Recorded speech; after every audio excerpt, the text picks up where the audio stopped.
In a historic turn of diplomatic tension, Burkina Faso's President Ibrahim Traoré issued a stark and fiery warning to Israeli Prime Minister Benjamin Netanyahu. "One more move and we respond," he said. The message came during a press conference held in the capital city of Ouagadougou. Cameras flashed as the bold statement was made.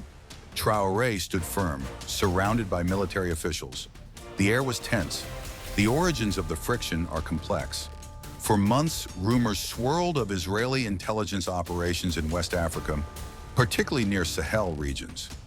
Reports indicated drones, surveillance, and unknown agents. Israel denied these claims categorically. Burkina Faso, however, had its doubts. "We have proof," Traoré insisted. "Satellite imagery, intercepted communications." He held up documents, details redacted. The room went silent. Netanyahu responded swiftly from Jerusalem. "These are baseless accusations," he said. "Israel seeks peace and stability, not conflict." But the situation escalated nonetheless. Activists took to the streets in Ouagadougou. Chants of "Africa will not kneel" rang out. Flags were waved, speeches were given. And on social media, hashtags trended: Chekshi, Sahel sovereignty, and Traore speaks. The world watched closely. Analysts were divided. Some saw it as political theater. Others feared genuine escalation. Burkina Faso has grown increasingly assertive since Traoré took power. A populist leader with Pan-African vision, he has distanced the nation from France, pushed back on Western influence, and sought deeper ties with Russia, China, and fellow African nations. The Israeli government remained composed, but security was heightened across embassies. The Israeli ambassador to Ghana was recalled temporarily. Diplomatic backchannels buzzed with urgency. The African Union called for calm. "Let us seek peace, not provocation," they urged. But Traoré was unrelenting. "Africa is no one's playground anymore. We see everything. We hear everything. Enough is enough." The warning wasn't just about Israel. It was a symbol of rising African resistance against decades of foreign meddling. From Mali to Niger, Burkina Faso to Guinea, young leaders are charting a new course, one marked by sovereignty, strength, and solidarity. In that spirit, Traoré spoke not just for his country, but for a continent. "We are not your pawns," he declared. "We are kings on our own soil." Meanwhile, in Tel Aviv, Israeli defense officials monitored developments. "There's no military threat from Burkina Faso," one IDF source said anonymously, "but we don't underestimate political fallout." Intelligence agencies scrambled to assess risks. Could this spark a new front in global dissent? Was this rhetoric or resolve? Was there more to this than met the eye? Questions swirled. Back in Africa, leaders took note. Guinea's junta expressed support. Mali issued a statement of solidarity. "Our brother speaks for us," said a spokesperson. The African street agreed. Youth in Accra, Nairobi, and Dakar posted videos praising Traoré's courage. He said what needed to be said. "We need more leaders like him. No more silence." Opposition voices in Burkina Faso criticized the move. "Why provoke a powerful nation?" they asked. "This isn't our fight." But Traoré's supporters saw it differently. "He's standing up to empire. He's standing up for us. He's fearless." In response to rising tensions, the United Nations offered mediation. "We are concerned about this rhetoric," said Secretary General Antonio Guterres. "Dialogue must prevail." But dialogue seemed distant. Traoré issued new travel advisories. Israeli citizens were urged to leave Burkina Faso. All diplomatic staff were ordered to minimize exposure. The mood was unmistakable: defiance. Behind closed doors, African leaders met quietly.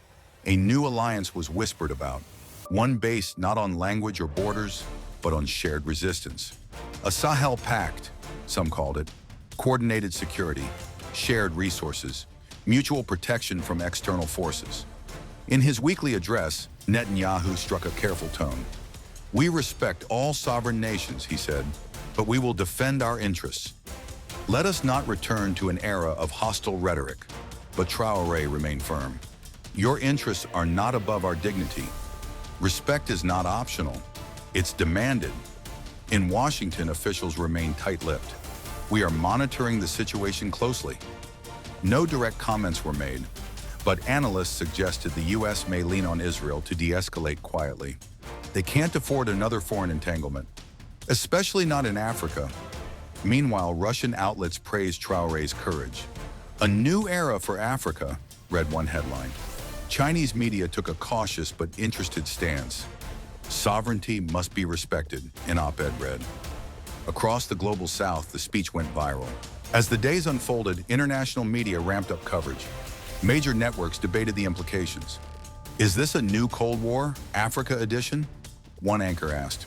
Or a long overdue awakening? Another countered. African intellectuals wrote op-eds. Traoré's words weren't just a warning, one professor penned. They were a declaration of independence from neocolonialism. Think tanks in Washington and Brussels convened panels. What's our future with Africa? They pondered. At the African Union headquarters in Addis Ababa, a special summit was called. Traoré, flanked by Malian and Guinean leaders, arrived in military green. The hall erupted in applause. He took the podium with gravitas. Africa is not a battleground for foreign powers, he said. We are architects of our own future. This is not about conflict, it is about control. And we choose to control our destiny. Cheers echoed across the chamber. Elsewhere, whispers of retaliation surfaced. Economic pressure was the favored tool. Israeli-aligned business interests reconsidered operations. A proposed tech investment deal was shelved. But Burkina Faso's government anticipated this. We will endure short-term pain for long-term freedom, declared the Minister of Trade. No investment is worth our silence. The country turned inward, rallying support for local innovation and regional trade. In Europe, protests broke out. African diaspora communities marched in Paris, Berlin, and London. Traoré is our voice, they shouted. Africa will no longer be silent. Placards read, "Respect Africa or expect resistance." Meanwhile, a cyber attack hit a Burkinabe government server. The source was unknown, but fingers pointed quietly. Cybersecurity teams mobilized rapidly. We are under digital siege, said one official, but we will not be broken. Young coders from universities stepped in. A volunteer-led task force emerged. They called themselves Digital Lions. Our sovereignty must extend to cyberspace, they declared. It became a national movement.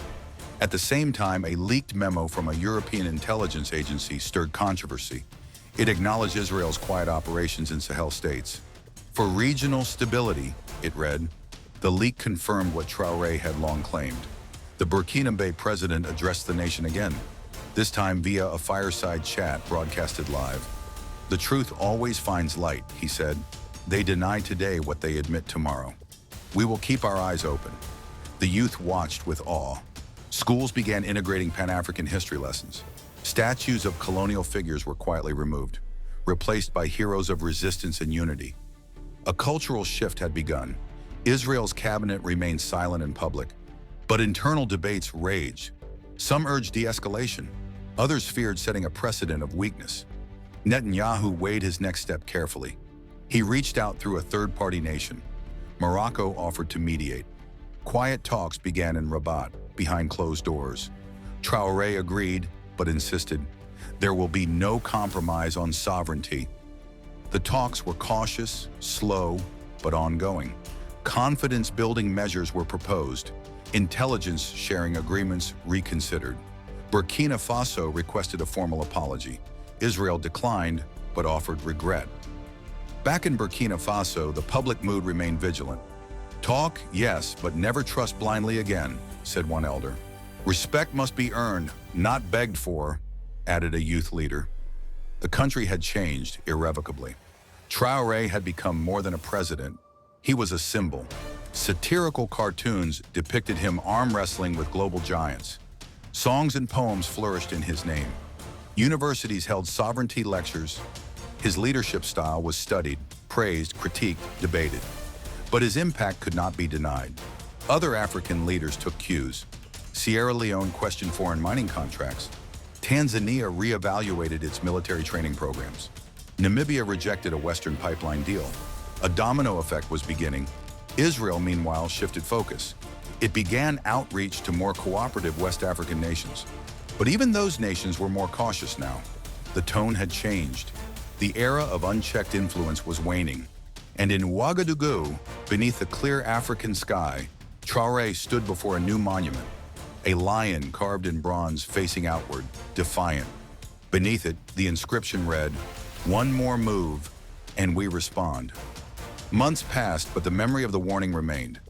One more move had become more than a phrase. It was a policy, a doctrine, a new African principle. Schools taught it, artists painted it. It found its way into university debates and village firesides. The African Union adopted a new resolution, the right to assertive sovereignty, a framework encouraging all member states to resist external manipulation without apology. Traore co-authored the charter. Israel watched with wary respect. No further provocations were reported.